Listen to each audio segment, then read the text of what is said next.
Salam, axşamınız xeyir olsun. Necəsiz? Ümid edirəm ki, yəqin ki, hər biriniz yaxşısınız, yaxşı olarsınız. Bugünlər növbət efirimizdəki sizlə canlı yayına qoşulduq. Hardasa bir-iki gündür ki, qoşulma imkanı yox idi. Dedim, biraz sizlərlə söhbətləşək. Müşahidələr aparaq. Maraqlı suallarınız varsa, buyurub suallarınızı verə bilərsiniz. Çünki düşünürəm ki, biraz söhbətləşib sonra bağlamağı düşünürəm. Deyək ki, burada bir-iki suallar var. Siz sual verənə qədər ağlınıza suallar gələnə qədər biraz bunları burada cavablamaq istəyərəm. Deyək ki, bir qarışdırın.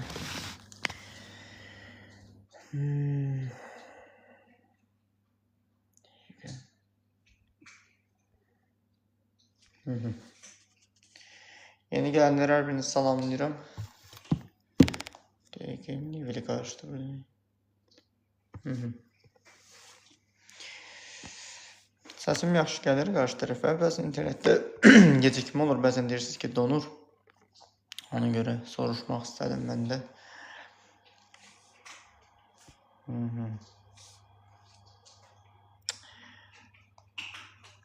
Əhval-ruhiyyə dəyişikliyinə görə nə edə bilərəm? Əhvalım tez-tez dəyişir. Əhval-ruhiyyə dəyişikliyinə görə eləyə biləcəyin şey əhvalığı dəyişən səbəbə baxmalısın. Niyə görə əhvalın dəyişir ki?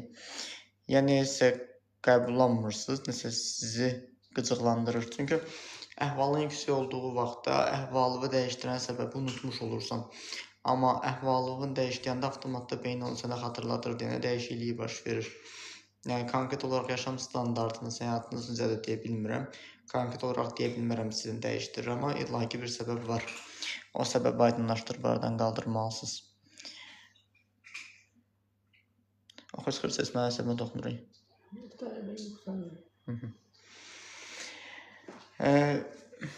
Niyə şey deyirik?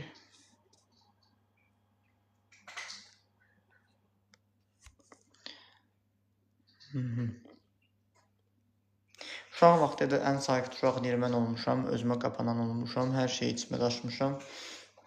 İndi böyümüşəm, artıq ürəyim ağırlıq edir. Düşünürəm ki, illərin yüküdür, ürəyimə yığılıb. Bundan qurtulmaq istəyirəm, nə edə bilərəm?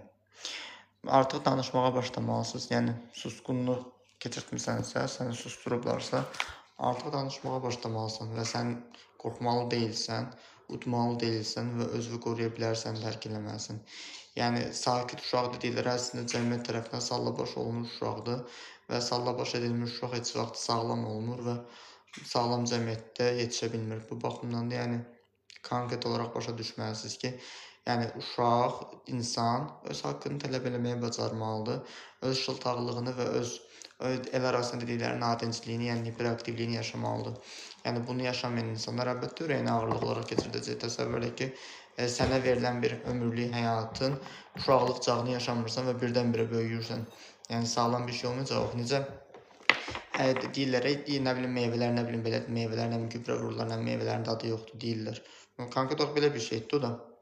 Yəni, sən ilk öncədən qabaqca nəyisə örtbasdır eləyərək, nəyisə ortaya çıxartmağa çalışırsansa, əlbəttə o sağlam olmayacaq. İstəyir bu insan olsun, istəyir bitki olsun, istəyir nə olursa olsun. Ailəm üçün həmişə çalışan bir insan olmuşam. Ailəmə görə hər şeydən vaz keçərdim, amma indi baxıram ki, ailəm mənim qədrimi bilmir. Ailəniz üçün hər şeydən niyə görə vaz keçirsiniz ki? Ailənizi niyə özünüzə borclu hiss edirsiniz? Yəni, ailən səni dünyaya gətirdiyinə görə sən ona borclu olmalı deyilsin. Salam, axşamınız xeyir, Luna. Salam, sizin də axşamınız xeyir, xoş gəlmişsiniz. Ailəyə görə hər şeydən vaz keçmək, valla, ailəvin səni dünyaya gətirdiyində aldığın hər nəfəsə görə özünü borclu hiss eləməyin, yəni minnət duyğusudur. Ona görə hər şeydən sıxılanda nə edə bilərəm? Hər şeydən sıxılanda sizi sıxan səbəbləri bir aradan qaldırmaq ancaq.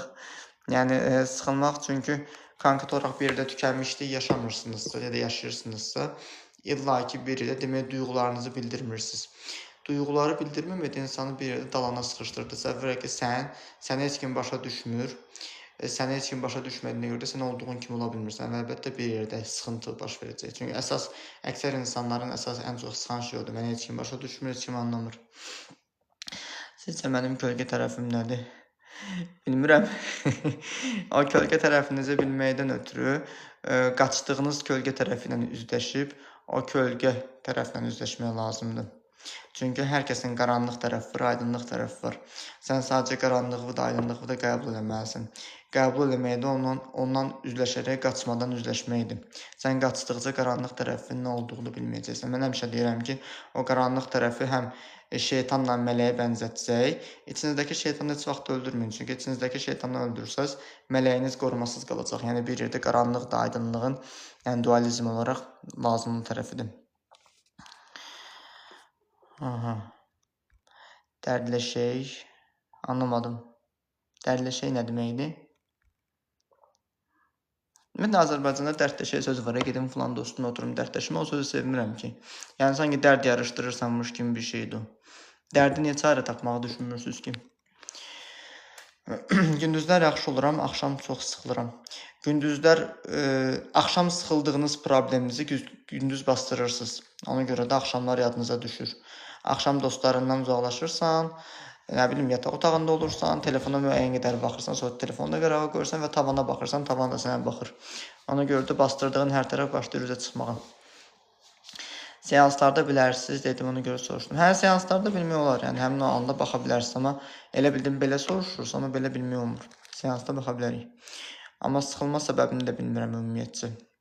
Əslində bizim bütün sıxılma səbəbi olsun, narahatçılığımız olsun, şüuraltımız hamısını bilir. Konkret olaraq ona görə bilir ki, bəzən sual verirlər ki, mənim problemim var, problemini verdiyi sualı cavablayıram və sualını cavabladığım anda deyir ki, hə, düz deyirsiniz, məndə belə bir şey olur. O anda onun fərqindəliyini yaşayır. Yəni sən o anda onun fərqindəliyini yaşayırsansa, zaten sənin ruhunda həmin o informasiya mövcud olur. Sadəcə sən onun fərqində olmursan və yaxud da ki, unutmuş olursan. Ta ki, sənin ətrafında hər hansısa bir insan onu sənə xatırlatmalıdır. Yəni, mən həmişə çəkdiyim bir misal var ki, yəni can sıxıntısı birdən-birə səbəbsiz olmur. Çünki çaynikin altıda qaz yanmasa yanmır, qaynamır.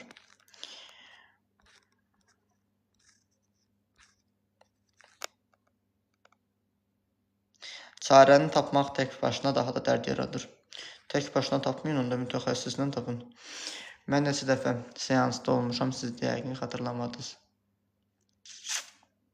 Hansı xanım idiniz? Ola bilər, bəlkə də xatırlamamışam.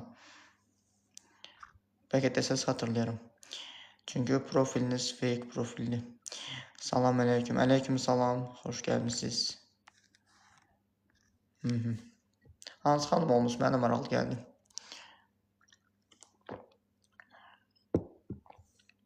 Əsmər dadım. Hə, tanıdım sizi. Əsmər xanımı tanıdım. 17 yaş panik atakınca gedə bilər. Panik atakın getməsi üçün panik atakı niyə görə yaşayırsınızsa o problemi aradan qaldırmalısınız. O problemi aradan qaldırandan sonra keçib gedəcək. Panik atakın kökündə qorxu var. O qorxunu yaşamaqdan və o qorxunun var olacağını düşünmək qorxusu səndə atak keçirtməyə qədər gətirib çıxardır. Psixiatrsız. Psixiatr yazılıb benim adımın yanına. Oğlumun 17 yaşı var, bizimlə heç vaxt keçirtmək istəmir. Evə gec gəlir, nə qədər desəm də faydası yoxdur. Aha. Çünki uşaqlıqda o da sizin tərəfindən, valideynləri tərəfindən sevildiyini hiss eləməyib ona görə. Salam, müdür işçini işdən çıxardıb çıxar. İşdən çıxarıb çıxarmayacağını necə bilmək olar? Valla, falçı deyiliksə bilmək olmur. Yəni, sual mənə ciddi gəlmədi konkret olaraq. Müdür məni işdən çıxardırsa çıxartsın da. Mən özümə güvənən bir işçiyəmsə, bacarığıma güvənirəmsə, mənə hər yerdə iş var.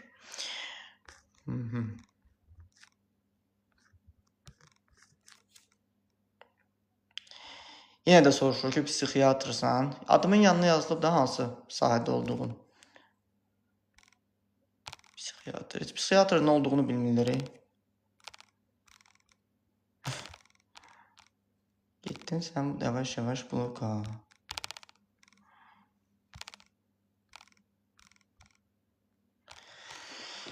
Aha. Suallar verin də maraqlı. Suallar arda gəldi, sonra kəsildi.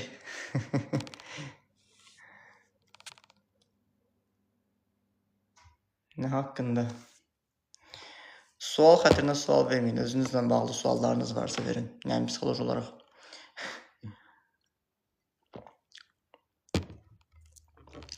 Mən saatlarla öz-özümə danışıram əşya ilə.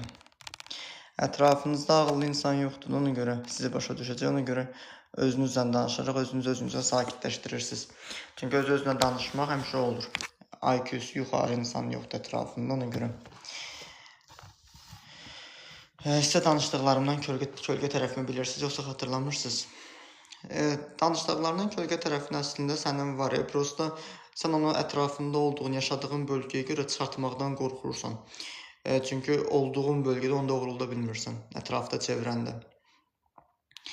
Olsa belə yenə danışmaq istəyirəm.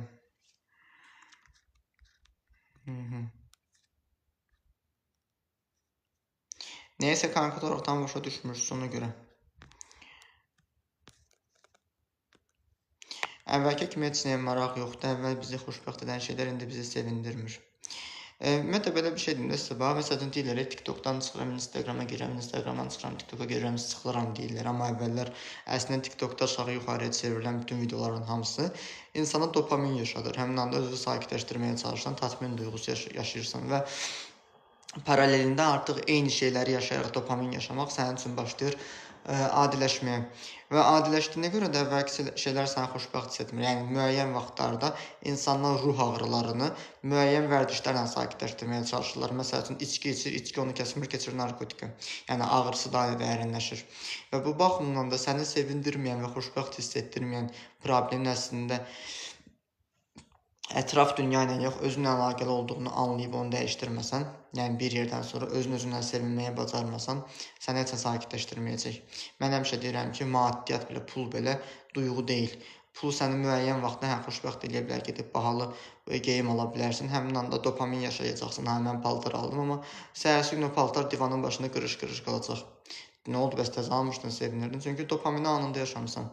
Və ona görə də yəni konkret olaraq pulla, maddi dünyanın, fani dünyanın şeyləri ilə insan duyğusal boşluğunu müəyyən yerə qədər eləyir, bastırır. Elə bir kinoya baxıram və da deyir, hansısa insana baxıram, onu taklid edirəm, kopyalayıram və ya danışıram. Özünüzü tapmamışsınız ona görə.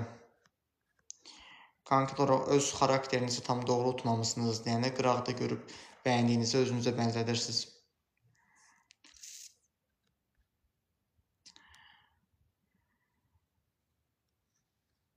İndi sənə baxdım, səni kopyalayacağım. Mənə kopyalayırsansa problem yoxdur. Gedəcəksən qabağa. Qardaşım, bu sənin ikinci hesabındır. Sən mənim hansı qardaşımsan, başa düşmədim.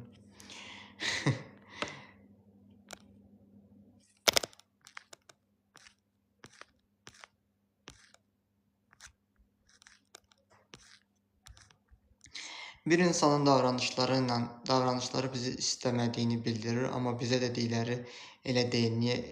Niyə dedikləri fərqli? Çünki həmin o insanın sənə qarşı olan davranışlara xoş olsa da, əslində öz xislətini gizlətməyə çalışır. Ona görə açıq-açıq da cəsarət olmadığına görə səni sevmədiyini üzvə bildirə bilmir. Və sənin özün də əgər belə deyək də, onun sənə xoş davranmağı səni çaşdırırsa, demək bir yerdə o xoş duyğuya ehtiyacın var.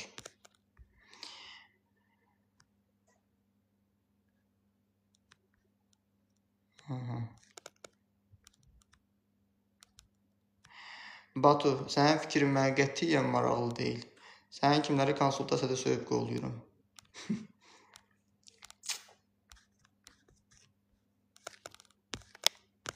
Siz siqaret çəkirsiniz.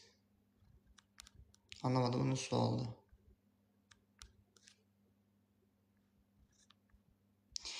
Deyir, sizin probleminiz olanda kimə deyirsiniz bəs? Mənim problemim olanda mənim öz mütəxəssisim mənə sağaldır. Amma indi çox şükür ki, problemim yoxdur, sağalmışım. Deyir, hipnoz uşaq oyuncağıdır. Doğrudan. Bəs Temudan, Trendyoldan aldığınız malların hamısı hipnoz deyil bəs. İnsanların istədikləri şeylər rahatçılıqdır, insanların istədikləri şeylər sürpriz olunmağa və gözləməyə ehtiyacıdır. Onların hamısı sizin ayağınıza gəlir və siz bayra çıxıb pul xərcləmirsiniz, siz evdə satırlar. Bu bəs uşaq oyuncağıdır. Hələ də yatmısınız.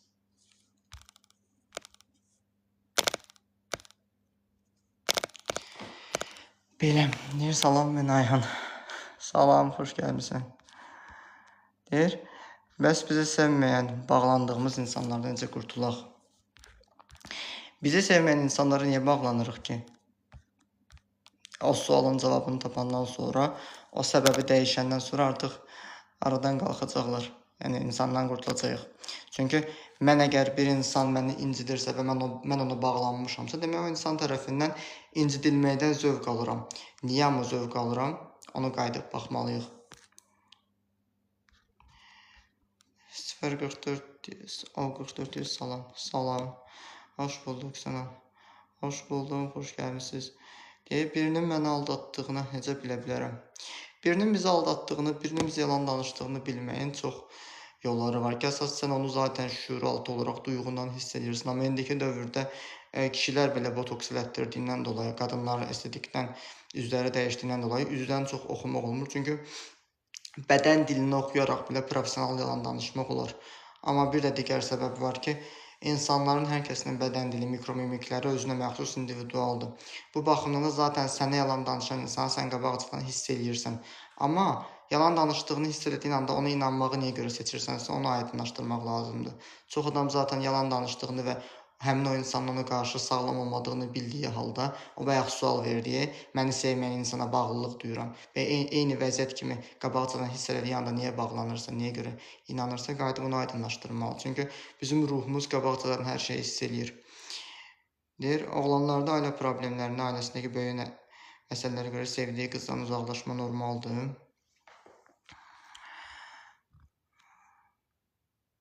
Ailəsindəki böyük məsələlər nəyə deyirsiniz ki? Yəni, əslində yox, sevdiyi qızdan uzaqlaşması normal deyil.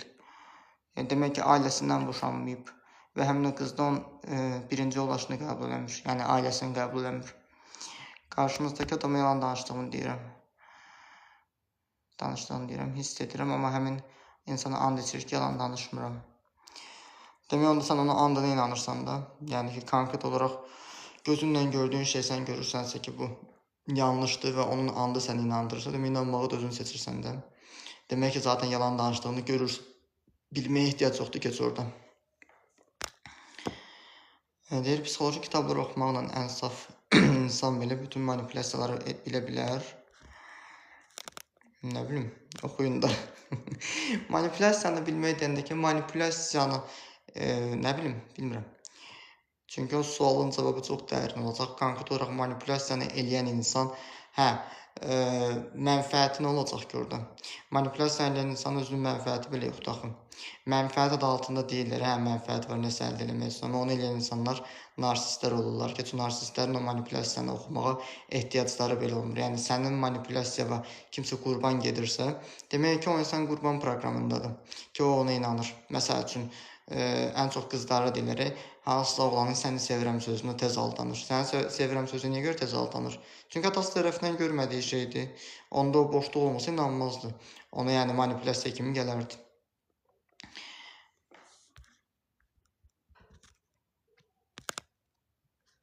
İran içmək özü yalandır. Deyir, borc ailəsinin böyük borcu var. Əmlaklarına həbs qoyulub. Evdəkilər də aqressivdir, çox yorğun görünür. O, başqasının ailəsidirsə, başqasının ailəsi niyə maraqlı gəlir ki? Ola bilər də.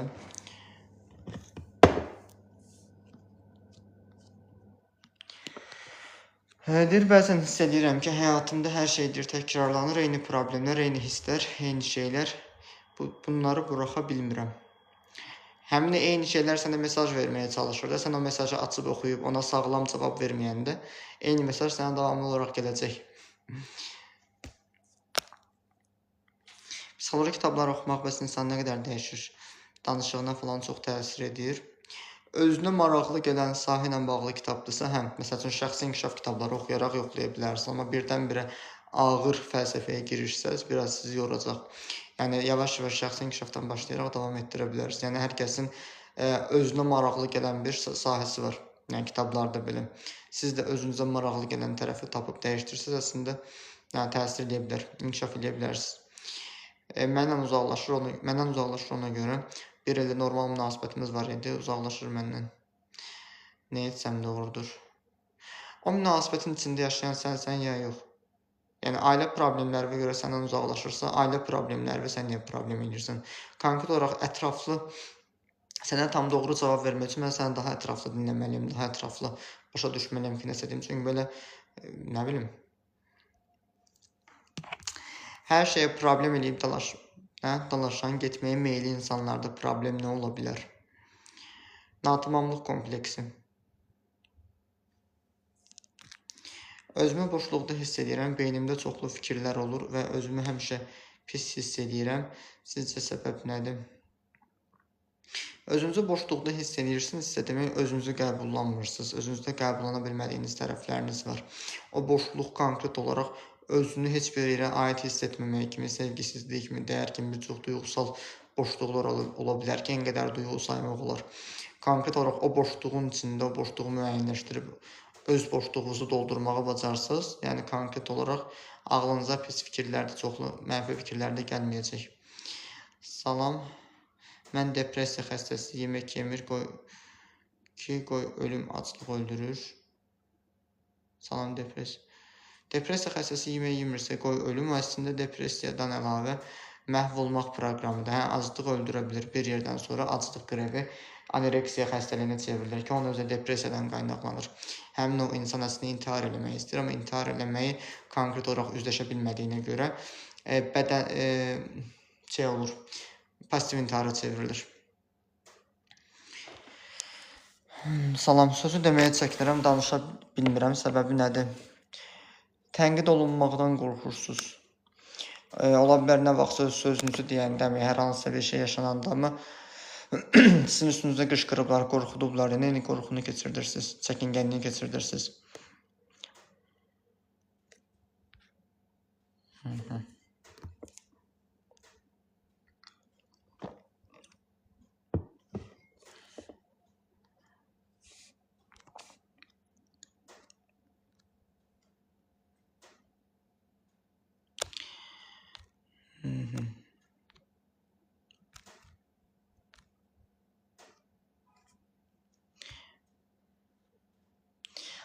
Deyir, diqqət dağınıqlığı yaradır. Sözünüzü deyə bilməmək diqqət dağınıqlığı yaradır. Demək ki, bir yerdə həyəcan təşviş keçirdir, sistem nərifidir. Ona görə ağlınız qarışır. Diqqət dağınıqlığı çünki belə tamam ayrı bir şeydir. Öz sözünü deməkdən çəkinmək ayrı bir şeydir. Nə etdiyi bilmir. Mən ondan dalaşıb münasibəti düzəlsəm yaxşıdır, zaman verim. Valla bilmirəm, çünki konkret olaraq burada yazırsınız, amma tam başa düşmürəm söhbət kimdən gedirsiniz, o münasibətin üçüncü şəxsin təkindəsiniz, yoxsa üçüncü şəxsin özüsünüz bilmirəm. Buna görə də konkret olaraq müşahidə aparmaq lazımdır. Çünki birdən-birə informasiyanı tez yazmaq istəyirsiniz, tezdə cavab almaq istəyirsiniz, amma tam başa düşmürəm. 13 yaşlı qızım çox əsəbidir və takıntıları var. Aha, bəs sualınız nədir? 2 dəfə dalbadal yazmışsınız. Bəs sualınızın məqsədi nədir? Onu da yazardınız da. Mən sevgilisiyəm. Aha. Valla bilməm, ürəyin səsini dinlə. Sənə xoş gəlirsə, sevdiyi qəbullanırsansa davam elə. Həyəcan olur, o yarada bilər. Olar. Həyəcandan yarana bilər. Nədəndir, nə edim? Nəmin qızınızı bir mütəxəssislə görüşdürün. Təkcə qızınızı yox, özünüzü də göstərin. Ki, yəni qızınızla orta yol tapmaq üçün sizə kömək olsun. Nə? Sevgi vaxtımı?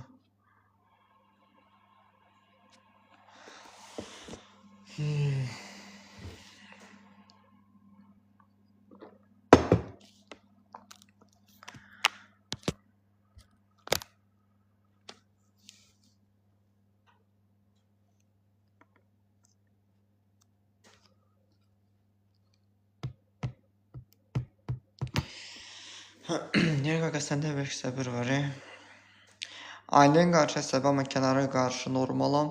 İstəmsizcə onlara əsəbi oluram.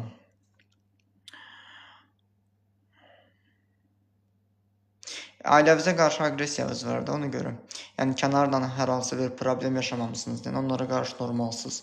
Ailənizdə ən çox kimə qarşı əsəbisinizsə, demək sizə ən böyük travmanı da verin odur.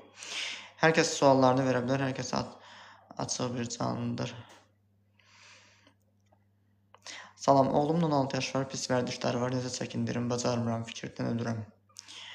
Salam, xoş gəlmişsiniz. Oğlunuzun pis vərdişləri əslində eləməyinin niyə görə sizin acığınızı eləyir, aydınlaşdırmalısınız. Çünki bir yerdə ailə fərdinə qarşı acıq edilmiş şeylər olur. Ruh ağrısını sakitləşdirməkdən ötürüdür. Yəni pis vərdişdən yəqin ki, siqaret və yaxud da içki nəzərdə tutursunuzsa, hamısı acığı edilmiş bir şeylərdir və yaxud da hər hansısa bir klubda özünü sübut etmə ehtiyacından qaynaqlana bilər. Yəni konkret olaraq pis vərdişlərin çox səbəbi var. Buna görə də bu baxımdan da oğlunuzun o vərdişləri eləməyinin və yaranmaq səbəbində onu o vəziyyətə sövq edən problemi, səbəbi araşdırmaq lazımdır. Yəni sən bir yerdə əgər narahat olursunuzsa, demək özünüzü günahkar hiss edirsiniz. Və siz özünüzü günahkar hiss etdikcə uşağınız da sizi o cür cəzalandıracaq. Çünki məsəl üçün bir siqaret çəkən bir oğlan vardı. Siqaret çəkməyinin səbəbi anasından qisas almaq idi. Və siqareti ilk dəfə əmisinin yasında, ya atasının yasında daha doğrusu çəkmişdi. Əmisi vermişdi ona. O da ki, anasına acıq çəkmişdi onu və anasına acıq çəkdiyinə görə də çünki anasına acıqdığına görə çəkmişdi ki, atasının ölümündə anasını günahlandırırdı. O da onun sevmədiyi şeylə onu cəzalandırmaq yöntəmi idi. Ailəm heç nə etməsə belə əsəbi hiss edirəm, özümü nə etsəm də normal. Ailəniz sizə illaki bir şey eləyib, amma siz onu xatırlamırsınız. Çünki travmanı vermək bəzilərinə görə, nə də travma deyəndə bəziləri onu başqa cür başa düşür. İllaki yumruqdur, təpiyi, qanlı bıçaq kimi başa düşür. Amma sən travma aldığın vaxtda travma aldığını anlamırsan. Və anlamadığın vaxt olduğu görə bugünkü gündə səni heç kim boynuna qoya bilməz ki, sən 3 yaşında travma almısan. Konkret olaraq illaki sənin bir aqressiyan varsa onlara qarşı, demək ki, keçmişdə bir şey baş verib. Onu qəbul etsəz elədir, qəbul etməsəz elədir. Sosial fobiya diqqət dağınıqlığı yaradır. Sosial fobiya, diqqət dağınıqlığı ayrı məqamdır, sosial fobiya ayrı məqamdır. Amma onların ikisini bir yerdə yaşayırsınızsa, yəni eyni anda yaşamaq olur. Döyülməmişəm, çox pis davranmırlar mənə, amma dedikləri məni çox tez incidir. Daha döyüblər də səni. Konkret olaraq səni fizik olaraq döyməsələr də sözlə döyüblər. Yəni sözlə öldürüblər. İlla ki, o demək deyil ki, yəni divara qıslasınlar, boğsunlar səni. Sözlə də insan öldürmək olur da. Sözlə insanı öldürmək olur ki, o yaşaya-yaşaya zaten ruhu dirçəlmir. Deyir, uşaqlıqdan sən etməlisən, sən bacarmalısan deyə böyüdülmüşəm. İndi hər dəfə özümə qarşı həddindən artıq tələbkaram. Sənə uşaqlıqdan sən etməlisən, bacarmalısanı sənin məsuliyyətin olmayan şeylərə deyiblər. Və sən başa düşməlisən ki, sənin etməli olduğun şey valideynlərin və yaxud da digər insanların məsuliyyəti yox, öz məsuliyyətin olmalıdır. Və buna görə də tənqid olunmamaq üçün mükəmməlliyətçi davranırsınız. Onlarla oturub danışmıram. Əvvəl danışırdım, amma son vaxtlar əlaqə qura bilmirəm onlarla. Başa düşmürlər də siz ona görə. Salam, gecə yatanda tam yuxuya gedəndə diksinmə ürək döyüntüsü. Sual nədir bəs?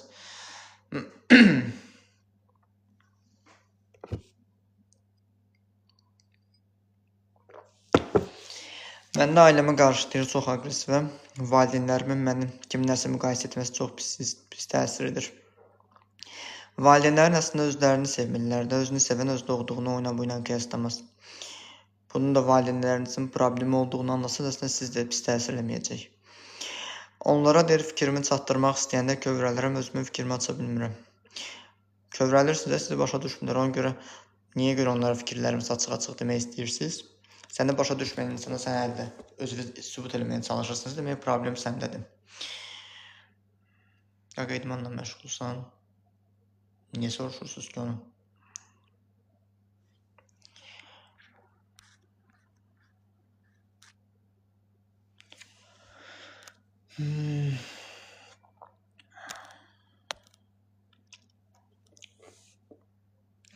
Bir insana deyir, çox güvənmişəm, sonra xəyal qırıqlığı yaşadım. İndi yeni insanlara qarşı içimdə avtomatik bir məsafə yaranır. İnsan niyə hər dəfə incidildikdən sonra hamıya qarşı bağlanır? Sən incidən insana bağlanmağın səbəbi qatilə aşiq olmağındır. Ola bilər ki, sənə döyüblər, səni çox istədiyindən döymüşəm deyərək səni aldadıblar. Ona görə də yəni qatilinizə bağlanırsınız, siz incidən insanlara bağlanırsınız. Hipnoz nədir? Hipnoz insanın şuuraltı səyahətidir. Öz ruhumuza səyahətimizdir. Hər dəfə mənim ailəm də deyib yanaşmağa çalışsam da, aha bunu nəsə məni uzaqlaşdırır, beynimdəki səslər susmur.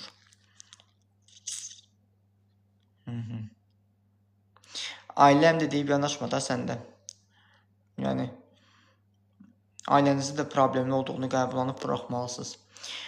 Ayda eyni vəziyyətdəyimi? Qara basma nədən olur? Qorxudan, uşaqlıqdan qorxutulmaqdan. Əsas da bir qara basma bir adamda ona görə var idi ki, uşaq vaxtı onu cinlər şeytandan qorxudaraq yatızdırırdılar. Ona görə də onda qorxu var idi. Hər dəfə gecə yuxusu gəlməyəndə qara basırdı onu. Yuxuya gedəndə də avtomatik ayılırdı. Bəzən günahı özümdə axtarıram, amma hələ deyil.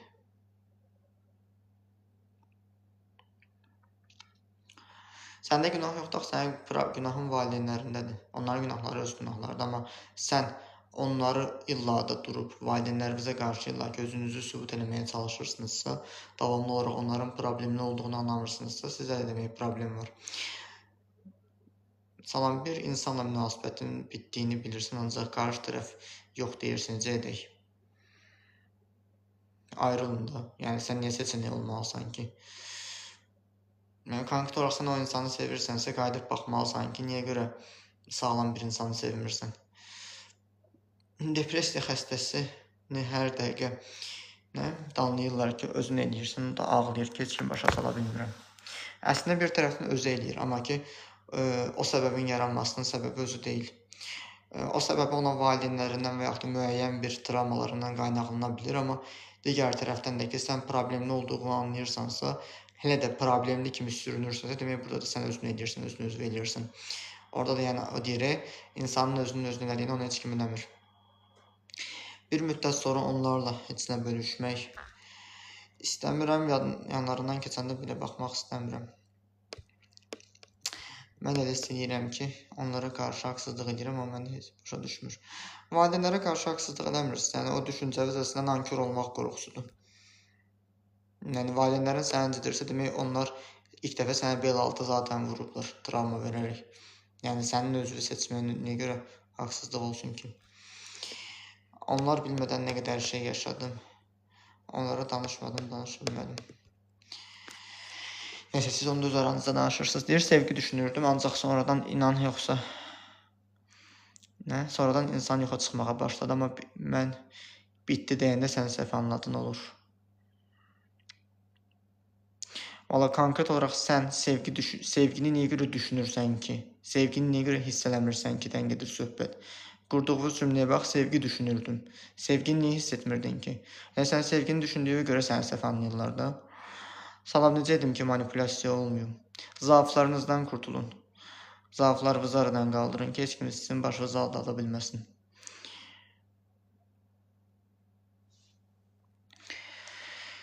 Deyir, bəzən həyatımda hər şey qaydasındaymış kimi hiss edirəm, amma əslində elə deyil. Bilmirəm, hər şeyi necə qaydasına salım. Bir başlayında, yəni hər şeyi qaydasına salmaq, yəni birdən-birə bütün problemləri qaldırıb, motivasiya ilə qaza gəlib, qazdan tez düşməkdənsə, strategiya ilə sağlam addımlayın. Hiss eləyirik, doğru olduğunu anladım. O insan da deyirdi, yoxa çıxmalar başladı. Bilmirəm, valla dəqiq bilmirəm. Çünki bilmirəm, bəzi insanlar ümumiyyətlə sual da verən, nəsə də verəndə konkret problemdən verirlər, amma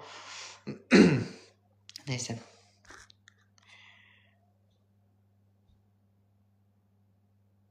Yəni, hiss etdiyiniz şey sevgi deyil, siz sevgi olduğunu düşünürsünüz. Zaaflarını bilməyən insanlar manipulyasiya eləyə bilməz ki. Navar zaaflarını bilməyən, anlamadım.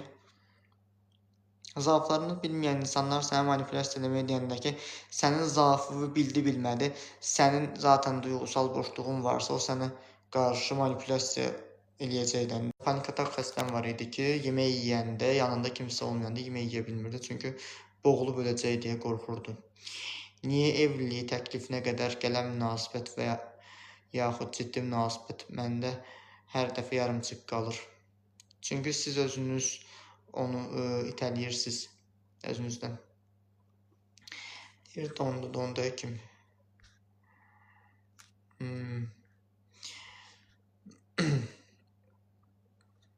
İndi gəlir səsim.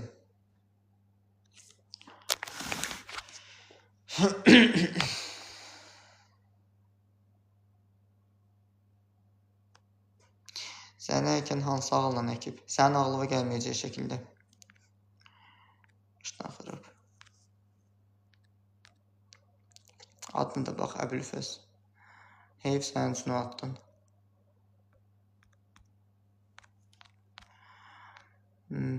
Yeri açıldı. Evlilik təklifinə qədər gələn münasibət və yaxud ciddi münasibət məndə hər dəfə yarımçıq qalır, çünki onu özünüz itələyirsiniz. Münasibətdə şuur altınızda hansısa duyğu var ki, onu itələyir və konkret olaraq sən o duyğunu, sevgi münasibətini və evliliyi yaşamaq istəyirsən, amma hansısa duyğun onu itələyir və o duyğun müşahidə olunmalıdır səndəki konkret olaraq nəyi başa düşmürsünüz və şuur altınız nəyə təhlükə kimi görür.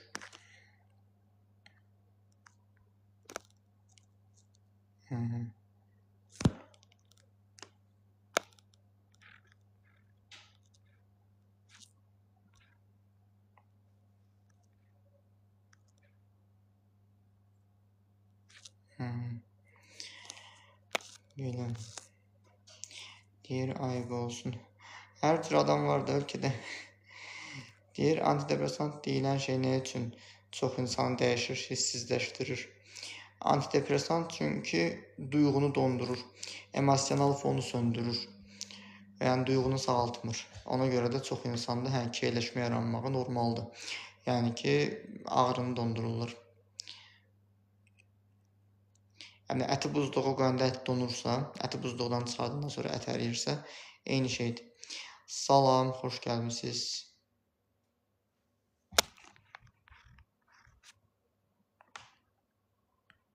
Uşaqlıq sevgisinə necə baxırsınız orada məktəb? Uşaqlıq sevgisinə necə baxırsınız? Nə mənada baxmaq? Uşaqlıq sevgisi kimi baxıram. Uşaqlıq təcrübəsi kimi baxıram. Belə. Orta məktəb, yəni başa düşdüm, uşaqlıq sevgisi kimi baxıram.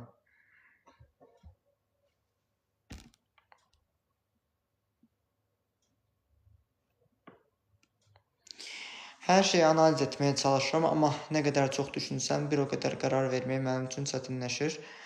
Bilmirəm, düz edirəmmi, yoxsa səhv edirəmmi. Özünüzdən əmin olsaz, səhv etməkdən qorxmasaz, əslində qərarı rahatlıqla verəcəksiniz.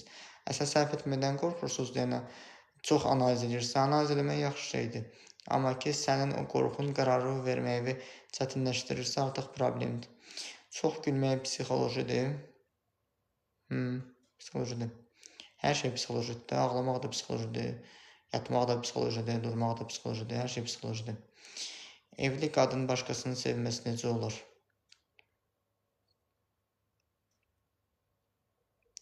Xəyanət edən necə olacaq ki? Xəyanət edir və xəyanət etməyə ehtiyacı var. Hansısa duyğusunu yaşayır.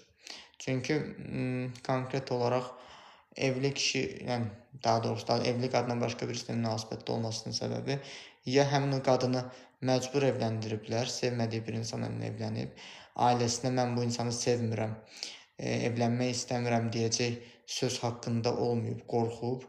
Ona görə də indi evlilik adı altında həm yoldaşından, həm ailəsindən qisas almaq istəmiş də ola bilər. İlla ki, başqa bir səbəb də ola bilər.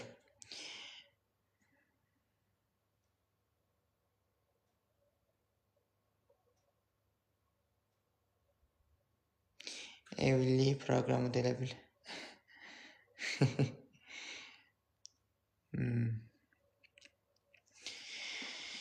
Həyatda irəliyə gedirəm, amma içimdə sanki deyir, həmişə bir tələskənlik var və heç nə kifayət qədər deyil kimi hiss edirəm. Özümdə tələsdirirəm, amma heç nə olmur. Özünüzü tələsdirirsinizsə, konkret niyə tez nəticə gözləyirsiniz? Çünki tələssən deyir, təndirə düşər. Yəni, konkret olaraq sən tələsdirsənsə, təsəvvür sənin sabah işin var və sən dünyanı tez fırlatmağa çalışırsan ki, səhər açılsın. Nə dərəcədə doğru ola bilər ki, zəlzələ baş verəcək, kainatın qanunu pozulacaq. Hər şey öz vaxtını tapır. Xəyanətin psixoloji yanı var? Var. Xəyanət edən insan onu nəyə görə ehtiyac duyduğuna qayıdıb baxmalıdır. Bayaq ki, xanımın dediyim şeydə evli qadının xəyanət etməyi ya ailəsindən qisas alır, ya da ki bir partnyorda nə istədiyini anlamır. Bəzi insanlar sevgini həyəcan kimi başa düşürlər deyənə. Evlənəndən sonra o əlçatmazlıq aradan qalxır və həyəcan bitir. Əlçatmazlığın həsrət həyəcanı bitir. Və ondan sonra yeni bir adrenalin axtarmağa çalışırlar.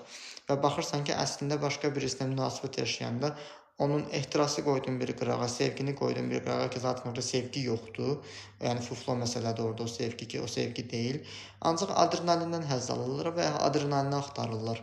Və konkret olaraq o adrenalini ilk dəfə niyə yaşamaq istəyib və hansı mənfiliklə onun şüuraltı təcrübəsinə çevrilibsə, o dəyişilməyənə qədər eyni xəyanəti davam etdirməyə çalışacaq. Yəni tövbə də eləsə, tövbə etdiyi səbəbi niyə görə tövbə etdiyini və o tövbə eləyəcəyi şeyə nəyə görə ehtiyac duyduğunu anlamasa tövbə də pozulur. Çünki insan beyni qadağanı sevmir. Tövbə də sənə qadağadır.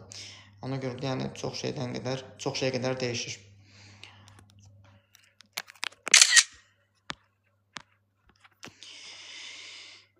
Deyir, evlilikdə çox davadalaş olursa və bir-birindən uzaqlaşmaq nədəni irəli gəlir? Partnyorlardan biri münasibətin sağlam olmadığını düşünərək özünə heyfi gəlir, həyatına heyfi gəlir və özünü qorumağı seçir ki, o da sağlam bir addımdır. Yəni davadalaş olursa, yəni davadalaş olduğu ərəfədə partnyorların ikisi də problemi həll etmək üçün çaba sərf etmirlərsə, çalışmırlarsa, bir-birlərinə görə ortaq dəyişməyə qərarı vermirlərsə, onlar heç vaxt belə deyək də evliliklərini qutara bilməyəcəklər və orada birinin uzaqlaşması, illa ki, orada sağlam bir tərəf var ki, o sağlam tərəfin orada uzaqlaşması doğru qərardır. Amma hələ də uzaqlaşmaq istəmirsə, yox, mən ərimi dəyişmək istəyirəm, arvadımı dəyişmək istəyirəm deyirsə, illa ki, yəni dəyişə bilməyəcək. Ya illa ki, o uşaqlığındakı dəyişə bilmədiyi valideyninə taxıb və eyni valideyninə taxdığı valideynin fonunda partnyorunu həyatına dəvət edib. Başlayır onu dəyişməyə. Bu baxımdan da yəni bacarırsınızsa, kimdə varsa verək, qutarsın özünü. Bir yaxınım var idi, kişi idi, onun istədiyi var idi, danışırdılar, ehtirasda bir şey yaşayırdılar, ehtirasda bir yerdə yaşayırdılar. Aha, burada bəs sual nədir? Normal deyil ki. Deyir, kişi amma gedib başqa qadınla yatıb, xanım da deyir ki, onun aurası başqa idi. Kişi bəlkə özünü sübut etməyə çalışır. Çünki kişilərin xəyanətinin səbəbi çox səbəbdən qaynaqlanır. Məsəl üçün, ən çox bilinən səbəb kişilərin qadını itirməyə qorxusu yaşaması. Yəni, onu da qamarlayayım, bunu da qamarlayayım ki, ətrafında çox qadın olsun. Ona görə xəyanətə ehtiyac duyurlar. Təbii ki, o individualdır. Hər kəs də eyni olmur. Amma yəni, bu yaxınlardakı keysimdə o problem var idi. Xanım da deyir ki, onun arası başqa idi. Xanımın onun arasını bəyənməyə, əslində o xəyanəti bəyənməyə etdi. Bəzi insanlar ağrıdan zövq alır. O ağrıdan bəyəndiyinə görə auranı bəyəndiyini düşünüb. Mən 2 illik uzaq məsafə ilişkisindən uzaqlaşdım. Onun vecinə də deyil. Mən çox darıxıram, nə edə bilərəm? 2 illik uzaq məsafə ilişkisindən uzaqlaşandan sonra onun vecinə deyilsə, sən çox darıxırsansa, toksik aslı münasibət yaşamısan və ona görə də onun vecində olsaydın, o sənin üçün maraqsız gələcəkdi. Onun sənin vecinə almaması səni daha çox maraqlandırır. O səndən vaz keçməsəydi, sən ondan vaz keçəcəkdin. İlla ki, bir yerdə duyğusal problemin var. O duyğusal boşluğu həll eləməsən, yəni o takıntın da keçməyəcək. Evlilik etmək üçün necə düşünməliyik? Özümüzü anlamalıyıq. Özümüzü anlamalıyıq və özümüzü anladığımızdan sonra bir də qeyd aparmalıyıq ki, mən özümü anlayıb bu tərəfdə, bu missiyada olduğumu dərk edirəmsə, hamı eyni missiyada deyil. Demək ki, hər kəs də individualdır. 6 ilə 9 texnikası. Mən tərəfdən baxanda 6 ola bilər, sən tərəfdən baxanda 9 ola biləri anlamaq kimidir. Və bu baxımdan evlilikdə, empatiya varsa, qarşılıqlı hörmət varsa, orada qarşılıqsız sağlam sevgi də olacaq. Deyir, çox sağ olun. Dəyməz. Deyir, kişi xanımla danışdığını deyir ki, yatdığımın qadının arası başqa idi. Valla bilmirəm. Çünki bir dəqiqə o kişidən də qadınla danışmaq, başqasının qeybətinə qədər, yersiz müzakirəyə qədər aparıb çıxardır. Problem sizin özünüzdə deyilsə, yəni onu problemə çevirməyin yeri yoxdur. Maşallah, maşallah gününüz olsun. Həyat yoldaşına qarşı vecsiz olmaq və mıraqlamamaq, boş buraxmaq doğrudurmu? Doğru deyil. Yəni konkret olaraq o sevgi üzrə qurulmayan bir ailədir. Uşaqlar deyirlər, mən oyuncaq istəyirəm. Oyuncaq alırlar və bir gündən sonra, 3 gündən sonra oyuncaqla oynamırlar. Eyni prosesdə ilişib qalıblar və evliliyi də eyni prosesə alət edərək duyğunu yaşayırlar. Yəni alır, adiləşir, sonra buraxır. Yəni demək heç o insan onu nə xoşbəxt elədiyinin fərqində belə deyil ki, hara addım atırsa onu qane etmir. O bilə bilirsiniz kimlərdə olur? Maddi imkanı çox yüksək, amma nə edəcəyini bilməyən insanlarda, nə zövq alacağını bilməyən insanlarda da olur. Xəstəyəm, iş görə bilmirəm, yemək bişirə bilmirəm, fikirdən pis hala düşmüşəm, nə edim? Nədən xəstələnmisinizsə, xəstəliyinizdən sağalmalısınız və iş görə bilmirəm, yemək bişirə bilmirəm deyirsinizsə, psixoloji olaraq depressiya yaşayırsınızsa, ki, yazdığınız ona bənzəyir, o ola bilər, amma xəstə dediyiniz an nə xəstəliyi yaşayırsınız bilmirəm axı, nə xəstəsisiniz bilmirəm axı.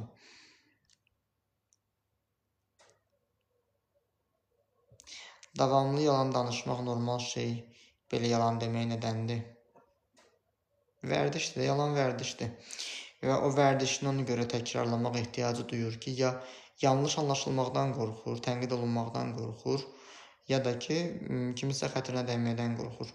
Və bir yerdən sonra onun vərdişinə çevrilib. Ola bilər, kimisi də kopyalaya da bilir ailə içərisindən. Depressiya xəstəsiyəm. Depressiyanızdan sağalmalısınız. Yəni, konkret olaraq deyirsiniz ki, xəstəliyiniz var və o vəziyyətdən çıxmaq üçün nə edim? Burada problem olaraq siz xəstəliyinizi görmürsünüzsə, necə nəticə görə bilərsiniz? Ona görə problemi yaradan səbəb aradan qalxmalıdır ki, sənin gün ərzindəki motivasiyanı aşağı salan şeylər də aradan qalxsın ki, əvvəlki rutinləri canlandıra biləsən. O olmayana qədər heç bir şey eləyə bilməyəcəksən. Deyir, ətrafındakı insanlardan uzaqlaşmaq istəyirəm, amma uzaqlaşa bilmirəm. Çünki hələ də psixoloji olaraq onlarla eyni frekansdasın, ona görə. Yəni, konkret olaraq hansı duyğunuzu qarşılayırsınızsa onlarla, doğma adlandırdığınız və yaxud da vərdiş halına çevirdiyiniz o duyğudan sağlanmalısınız. Salam, Qoqa, salam.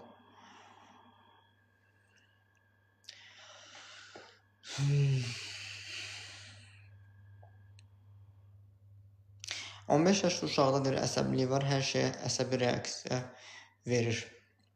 Ümumiyyətcə, yeniyetməlik dövründə əsəbi reaksiyalar həm şeydən qaynaqlanır,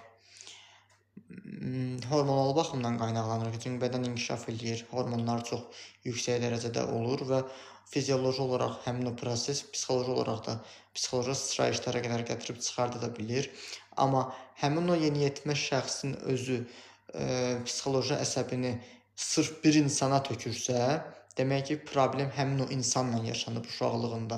Amma hər kəsə qarşı elədirsə, demək onun fizioloji bədən reaksiyasıdır. Ona görə maksimum şəkildə onunla anlayışla davranmaq lazımdır.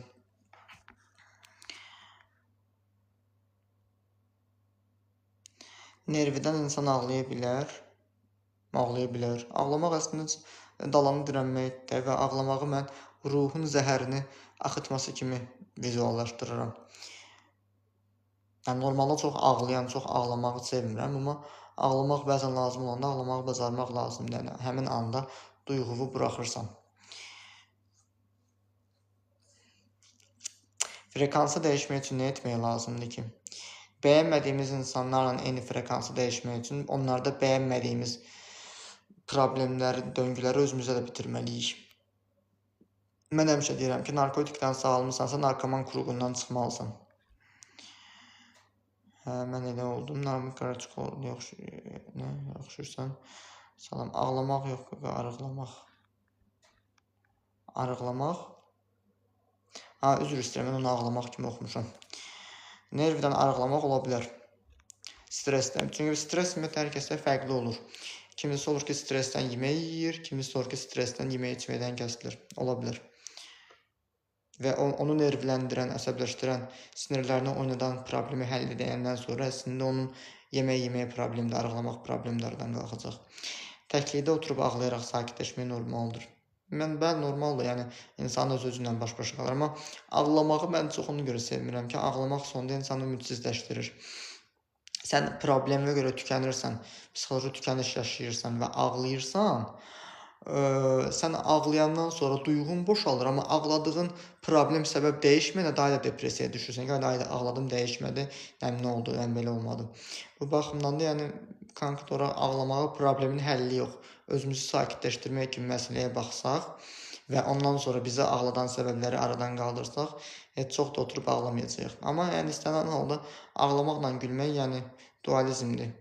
Yəni bir xeyir şər kimi əvəz edici bir şeylərdir. Deyir, söyüş söyləyən kişi necə xilas etmək olar? Söyüş söyləyən kişi əslində psixoloji olaraq bəzi faktlar var ki, psixologiyada söyüş söymək insanı təbii antidepresantıdır, insanı rahatlaşdırır deyirlər. Amma mən adamlar tanıyıram ki, dava edirlər, daha ağzından çıxan deyir, amma 10 gündən sonra yenə həmin hadisəni xatırlayanda başlayır söyməyə. Baxırsan ki, adamın problemi söyüşlə yox, elə öz beynində ilişib qaldığı bir məqam var. Əsas da kişi qadını söyürsə, demək onun həmin uşaqlığında söymək istədiyi bir qadın var və o qadının fonunda sizi tapıb. Ona görə də o sizə qarşı klaviaturasından öz söyüşünü çıxardır. Yəni, adamın söyüşü özündən gəlir. Söyüşün onda sizə aid olmadığını başa düşəcəksiniz. Sinirləri necə müalicə etmək olar? Mən sinirləri müalicə eləmirəm, amma bizi sinirləndirən psixoloji duyğuları sağaldıram. Çünki sinirlərin müalicəsi, yəni əsas bəziləri ona dərman müalicəsi kimi, nevroloji müalicə kimi üstünlük verirlər, amma mən o müalicələrdən çox mənim öz xüsusi texnikam var. Mən o texnika ilə sənin sinirlərini yox, sənin sinirlərini qaynadan duyğunu sağaldandan sonra sənin sinirlərin sinirdə kortizol stres hormonudur. Sənin kortizol stres hormonunu qaldıran səbəb sevgilindən ayrılmaq da ola bilər, valideynlərinlə yola getməmək də ola bilər, insanlar tərəfindən tənqid edilmək də ola bilər və hər kəs də bu individualdır və bu baxımdan o individuallığı qayıdıb, individual şəkildə problem həll edilsə, sinirləriniz də artıq halay çəkmək yerinə bir yerdə mehriban olmağa başlayacaqlar.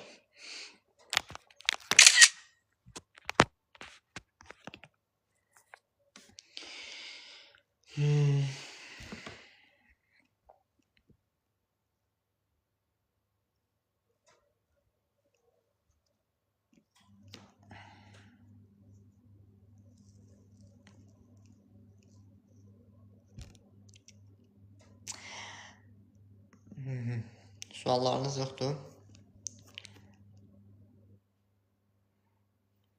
Belə.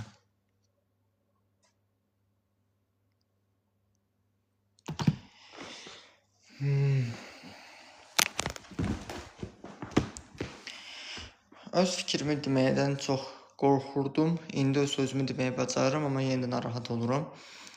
Bilmirəm ki, bu necə oldu ki, öz-özündən sağaldı. Öz sözünü deyə bilməmək bir yerdən sonra öz-özünə sağalmır. Sadəcə sən müəyyən yerlərdən sonra yaş faktoru da var. Sən tutaq ki, uşaqlığında öz sözünü deyə bilməmisən, o səndə yığılıb, çatmısan 50 yaşına və üsyan edirsən.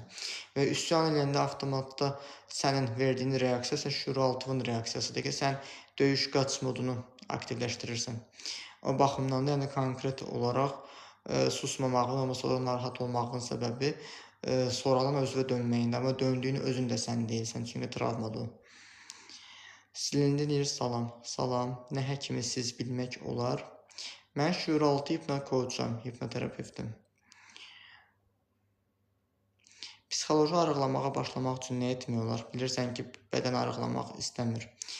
Bədən arıqlamaq istəmirsə, demək bədən konkret olaraq lazımsız və ağırlıqlı, yağlı, kalorili qidalarla duyğu qarşılayır. Ümumiyyətlə, bu suala belə cavab verəcəyim. Artıq çəkinən, artıqsa ki, özünü müdafiədir. Məsəl üçün, sən uşaqlığında ağladığına görə səni şirniyyatla sakitləşdiriblərsə, sən diyetaya başlayandan azından şirinini çıxartmalısın həyatından, düz. Və sən şirniyyatı çıxardırsan və depressiya keçirdəndə, narahat olduğun bir durum keçirdəndə illaki bir şirini bir şey yemək istəyirsən. Vərdişin var axı. Və vərdişini yerinə yetirmək üçün dietan da pozulur. Bədənin arıqlamaq istəməməyi, yəni şüuraltının arıqlamaq istəməməyi o olur. Duyğulardan sağlandan sonra bədəninizi istədiyiniz, yəni plastilin kimi istədiyiniz formaya sala bilərsiniz. Yəni o bir yerdə deyir, hansısa bir yazar yoxsa hardasa oxumuşdum, səhv eləmirəmsə, deyir ki, bədənimiz bir yerə qədər bizi idarə edirsə, biz bədənimizi doğru idarə eləməyi öyrənib özümüzü sağlam idarə edə bilərik.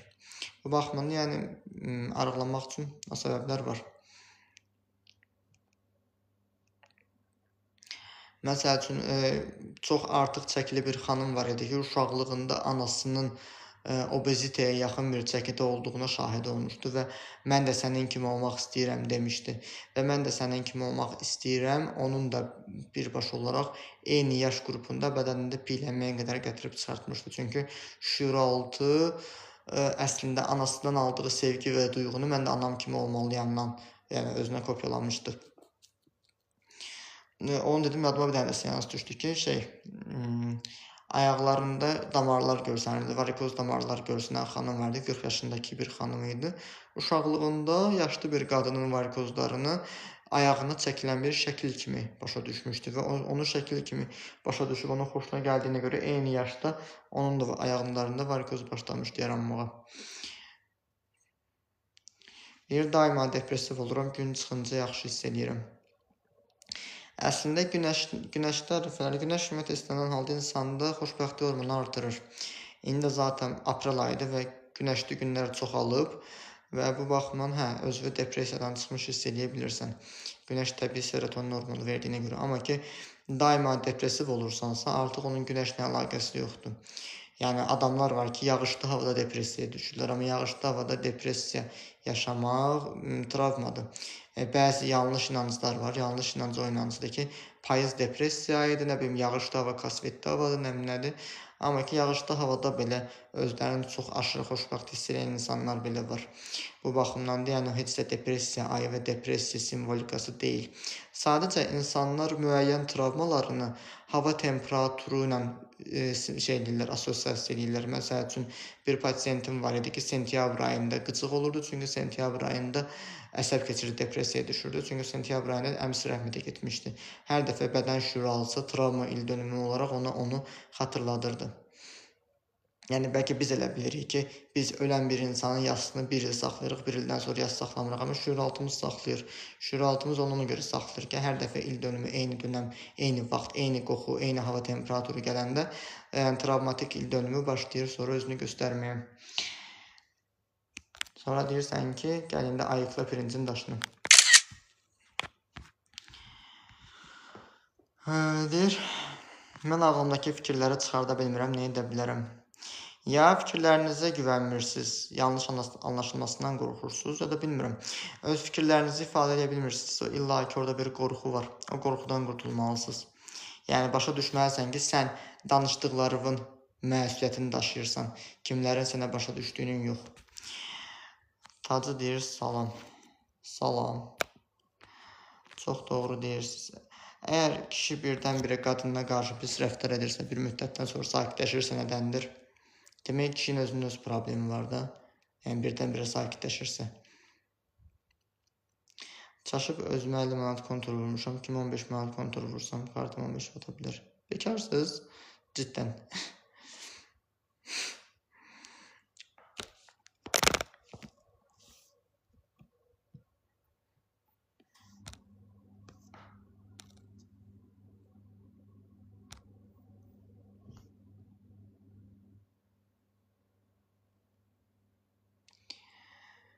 Salam, Niyas Nərmin Neftçilər. Salam, xoş gəlmişsiniz. Mənə xahiş edirəm, cavab verərsiniz. Çox sağ olun. Yazın, cavab verim də. Hər kəsə kömək etməyə çalışıram, amma özüm pis olanda bunu heç kim eləyə bilmirəm. Bəs sual nədir? Və sən niyə hər kəsə kömək eləməyə çalışırsan ki, sənə kömək eləsinlər deyə? Necə? Çox sağ olun. Dəyməz. Deyir, sizə bir şey demək istəyirəm. Deyin də. Niyə kəlbətindən alırıq sözü sizdən? Mənim 25 yaşım var. Gənc yaşımda qəribə hallarla üzləşirəm. Nə kimi hallarla? Səbirli olmaqla səbirsiz olmağın psixoloji açıqlaması var. Var. Səbirsiz olmaq əslində hər şeyi eyni anda tez 2 dəqiqədə mənim üçün həll olunmalı düşüncəsi, aşırı təşviş pozuntusu və natamamlıq kompleksidir. Yəni, mənə görə tez oldu və yaxud tez yerinə yetdi ki, gələcək qayğısı yaşamayayım. Bu baxımdan da səbirsizliyim var. O problemlər oradan qalxandan sonra onun əksini səbirli olmağı yaşayacaqsınız. Əllərim əsir, başım gicəllənir, ürəyə getmək kimi oluram. Ola bilsin ki, panik atak keçirdirsiniz.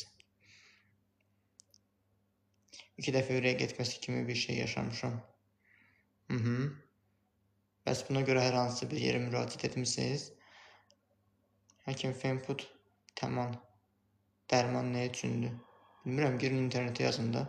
Google-a girirsən, yazırsan onlayn aptek. Fenput yazırsan, çıxacaq orada farmakoloji göstəricilərini. Mən farmakoloq deyiləm axı. Yəni farmakoloq aptekçi deyiləm. Deyir, həyat yoldaşım vecsiz biridir. Mənə yaxşı davranmır, qardaşımdan qorxduğu üçün yaxşı davranır.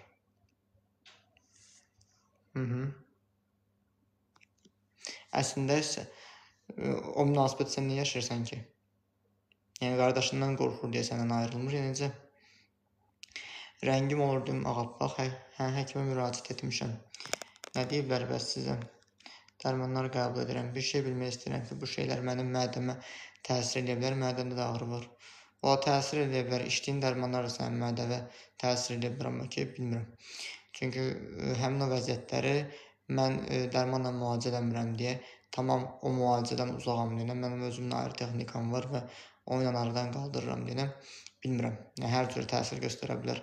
Aldığınız mədə ağrısı dərmanın da əks təsiri ola bilər və yaxud da ki, həmin o halınızın simptomu da ola bilər, onu görə bilmirəm. O dərmanı ki, sizə kim yazıb, ondan soruşun.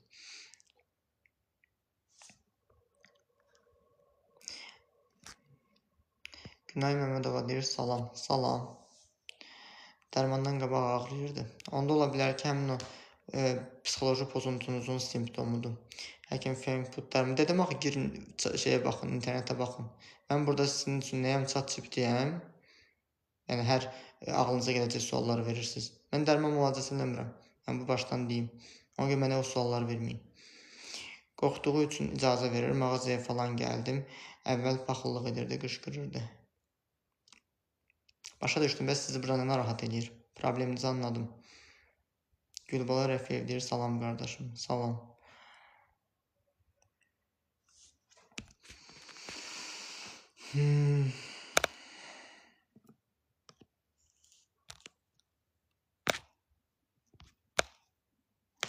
Salam, mənim oğlum 6 yaş var, məktəbdə də dərs fikir dağınıqlığı var. Salam, Ruqiyə xanım, xoş gəlmişsiniz. Fikir dağınıqlığı əslində kökündə qorxu yatır. ADHD sindromu gedir o, diqqət əksikliyi, hiperaktivite pozğunluğu. Amma əslində diqqət əksikliyindən çox diqqəti yayındıran səbəbi var. Məsələn, uşaq evdə oturur, uşaq evdə olduğu vaxtda ata qışqırırsa ya da çox davadalaş olursa, uşağın fikri qapıda qalır, ya atamgələrdə qalır. Yəni, illa ki, uşaq tətikdə qalırsa özünü qorumağa qarşı, onun diqqəti yayınır. Və bu baxımdan o uşaq hansı mühitdə böyüyür, bilmirəm, amma onu tam doğru araşdırıb, ona doğru dəstək olsa aradan qaldıra bilərsiniz.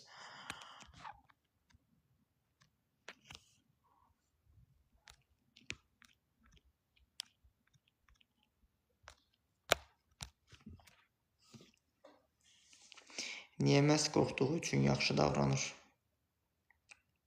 Qorxur çünki.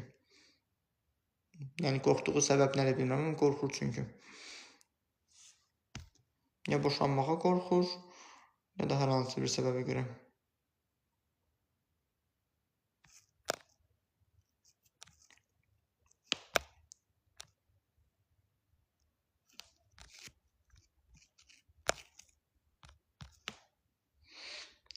Deyir, mən güzgün önə durub qəribə şeylər düşünüb ağlayıb rola girirəm, əsəblərimi kontrol edə bilmirəm.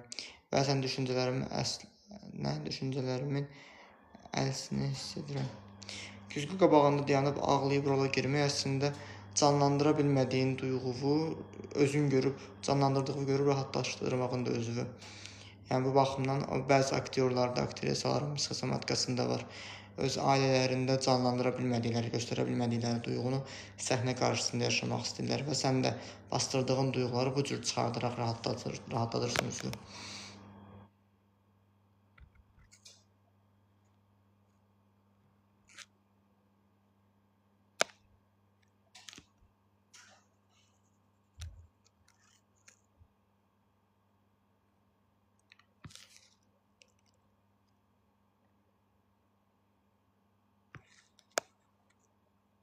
Emin salamı başa düşdüm. Yanında yazdığın şey nədir? Evdə tək uşaqdır, yanında heç döyüş olmayıbdır. Bilmirəm, o uşaq necə böyüyüb, nə olub, nə yaşayıb. Yəni, onları bu dəqiqə düşünmək yersizdir. O evin içində yaşayan sizsə, onu özünüz araşdırın, o problemi aradan qaldırın. Yəni, onun döyülüb, döyülməməyini, nə olub, olmadığını, yəni, mənə deməyiniz lazım deyil. Əsas onun niyə görə qorxur, niyə görə diqqəti yayınır, onu araşdırmalısınız. Boşanmağa qorxur, bəli.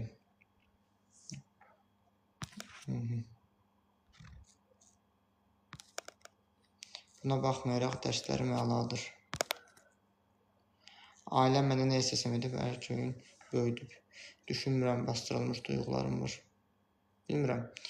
Mən də belə düşünürəm. Əgər düşüncələrimiz üst-üstə düşmürsə, nə deyim?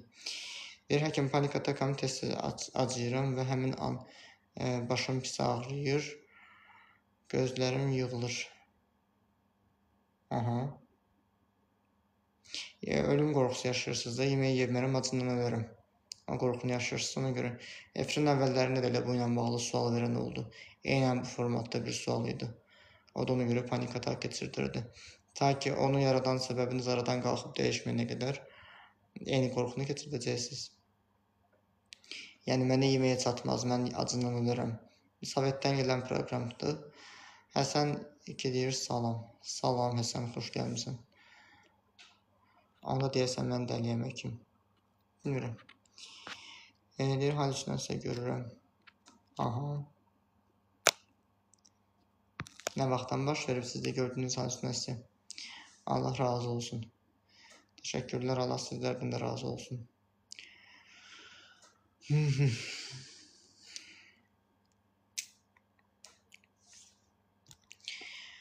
Həyatda çox şey nəzarətdə saxlamağa çalışıram. Amma nəzarət eləyə bilmədiyim şeylər olanda içimdə ciddi narahatçılıq yaranır. Kontrol eləmək istəyirəm, hər şey eləyə bilmirəm. Nəzərə almaq lazımdır ki, hər şeysini ilə də idarə eləyə bilməzsən. Yəni, gecənin gündüzü idarə eləyə bilmədiyin kimi. Bu baxımdan sən öz idarə eləyə bildiyin şeyləri idarə eləyərək, idarə eləyə bilmədiyin və ani impulsiv şeylərə qarşı tətikdə qalmaq yox, hazırlıqlı olmalısan, özünü itirməməlisən. Bir dəfə oldu keçən həftə. Nə baş verdi?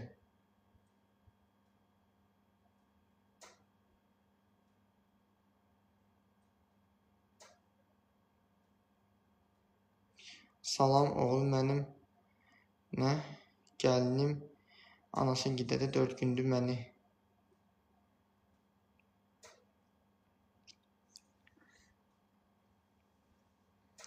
Ayrıldığım insanı gördüm. Ola bilər onu beyninizdə bitirə bilməmişsiniz deyənə. Olur. Üzr istədim. Ayrıldığınız insana qarşı özünüzü nə görə günahkar hiss edirsiniz ki? Demək, günahkar hiss edirsiniz, ya qarşı tərəf sizi bağışlamayıb, ona görə vicdan əzabı çəkirsiniz və beyniniz də sizi cəzalandırır. Halüsinasiya olaraq onu görürsünüz. Gəlinim məni axtarmır, indi mən... Gəlininiz niyə sizi axtarmalıdır ki, anlamadım. Gəlininiz oğlunuzla evli deyil. Məcburiyyətdən ayrıldım.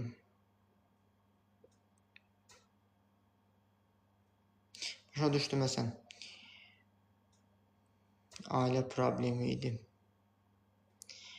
İncirəm, düzdürmü? İnciməyim gəlindən. Niyə incirsiniz ki?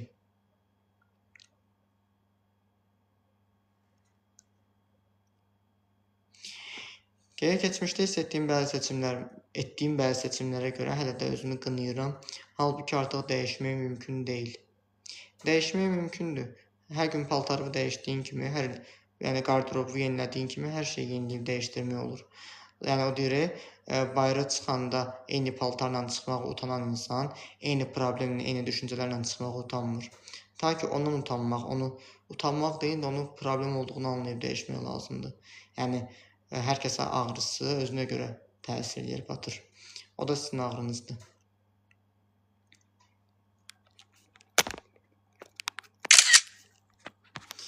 Amma belə bir şey deyim, bunun real olmadığını bilirdim, halüsinasiyanın. İndi sizə nə maraqlı gəlir orada? Hallüsinasiyanı maraqlı görmürdüm, ona görə gördüm, yoxsa niyə görə görürəm? Yəni konkret günahkarlığınız keçəcək hallüsinasiya görməyinizdir. Çünki ümumiyyətlə insanın qulağının və gözlərinin müəyyən diapazonları var, eşitmə və görmə ilə bağlı. Yəni heyvanları müşahidə edəndə insanların, pişiklər, itlər insanların eşidə bilmədiyi səsləri belə görə bilirlər, eşidə bilirlər. Və insan əgər bunun əksini gördüyünü və eşitdiyini iddia edirsə, demək onun problem qulağında, gözündə deyil, beynindədir. Yəni duyğularındadır. Salam doktor, diş çəkdirmək üçün niyə iynə vururlar? Pis oluram, təzyiqim qalxır, həyəcan oluram. Dişinizin sinir sistemini keyitməyə çalışırlar da. Amma o sizi qorxudursa, ola bilər dentofobiyanız var. Yəni dişçi fobiyanız var. Yəni o baxımdan da qorxu, həyəcan keçirirsiniz. Məsələn, bir pasiyentim vardı, dişini çəkdirmişdi və dişini çəkdirdiyinə görə qorxu yaşayırdı. Dişi ağır, şişmişdi, yəni, çünki ölüm qorxusu yaranmışdı onun kökündə də. Frekans olar. Deyir, mənim gəlinim məni axtarmır 4 gündən içində. Məsləhət nə verim mən burada? Gəlinin səni axtarmırsa, mən nə deyim sənə? Sən niyə gəlinivə taxılıb qalmısan ki? Niyə gəlinin səni axtarmalıdır? Və gəlinin səni axtarmamaq səni niyə narahat edir axı? Təxmin edirəm, bəlkə də 40-dan 50-dən yuxarı yaşınız var. Hər hansısa bir səbəbdən dolayı tez kövrəlmişsiniz. Gəlinizin sizi axtarmaması sizi niyə kövrəldir ki? Narahat edir ki?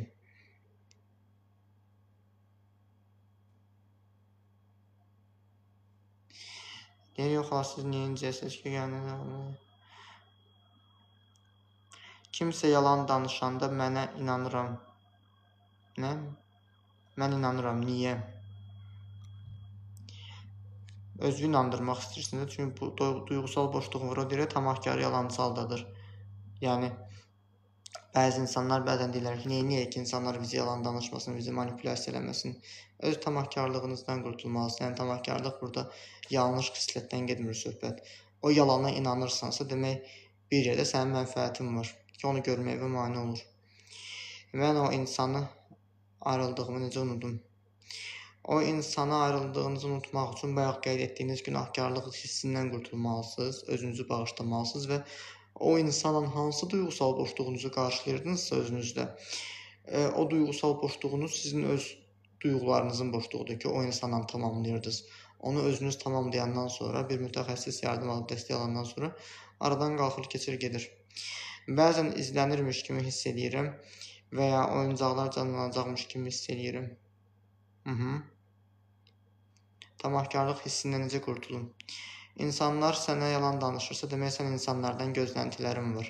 Gözləntiləri özün qarşılamalısan ki, tamahkarlıq duyğunlarından qalxsın. Öz məsuliyyəti özün götürməlisin.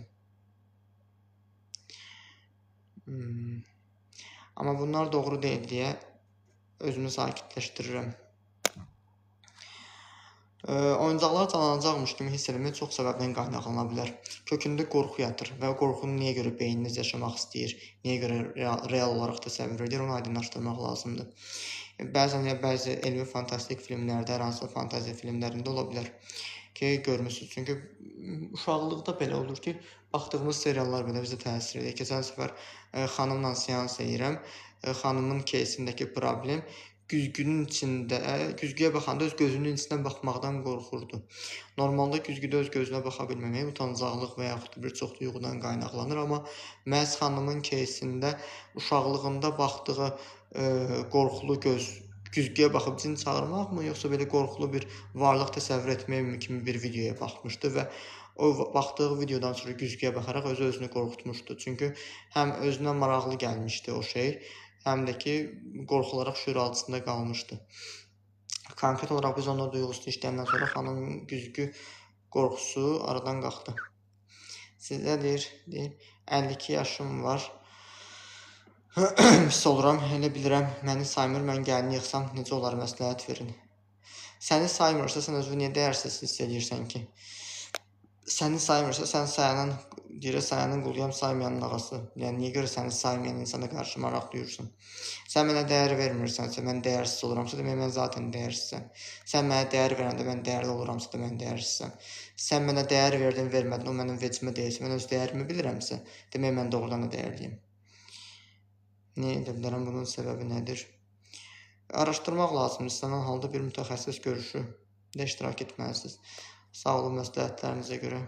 Getdim. Sağ ol.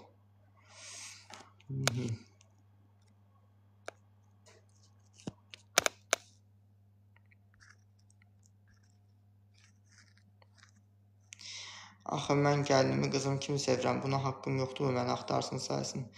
Gəlinlə qaynananın arasında çox qızla olduğunuz münasibət kimi münasibət olmur. Gəlin gəlindir, qaynana qaynanadır. Yəni heç vaxt o sənə doğma qızın kimi ola bilməz. Və sənin doğma qızın varmı, yoxsa yoxmu və yaxud da öz qızın var, o da ərə gedib, sən onun boşluğunu öz gəlinlə doldurursansa, yəni nahaq eləyirsən. Hər kəsin öz yeri var. Rahat buraxın, deyir gəlini, deyir təşəkkür, dəyməz. Ümid edirəm ki, doğru cavablandırdım. Salam, necəsiniz? Salam, Melcan bəy, yaxşıyam, yaxşı olasınız. Xala gəlinlə bir evdə yaşayır, yəqin. Belə, neyək? Qızım yoxdur. Ola bilər ki, qızınız yoxdur, onu qız əvəzi götürmüşsünüz. Qızınız olmadığına görə niyə məyussunuz, ondan qurtulmalısınız. Hələlik, özünüzə müğayət olun.